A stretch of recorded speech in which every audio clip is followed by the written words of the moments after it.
Hello guys, আমি Susmita. It is my first blog. প্রথমেই বলে রাখি আমি একজন রাজবংশী মেয়ে। তো তোমরা দেখো আজকের ওয়েদারটা কত সুন্দর, আর ফার্স্ট ব্লগ হবে। বাট শাড়ি পরবো না সেটা কি করে হয়? পার্সোনালি আমি শাড়ি পরতে ভীষণ ভালোবাসি। তো চলো এই শাড়িটা পরে আসা যাক। তো দেখো আমি শাড়ি পরে একদম রেডি হয়ে গেছি। শাড়ি পরেছি তো একটু সাজুগুজু করে আসা যাক।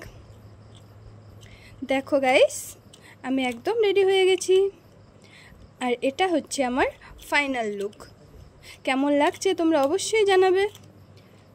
শাড়ি পরে কিছু ফটো ভিডিও বানিয়ে নিলাম। তো সেরকম ভিডিও বানিয়ে না পাইলেও একনা চেষ্টা তো করাই যায়, তা হয় না বন্ধুরা? তো মুই চশমা পরে একনা ঢং মারিয়ে নিছিলাম আর কি। তো যাই হোক, ভিডিওটা এই পর্যন্তই। তো দেখা হচ্ছে পরের ভিডিওতে। সবাই ততক্ষণে ভালো থাকবেন, আর আমার রাজবংশীতে জানান দণ্ডবত।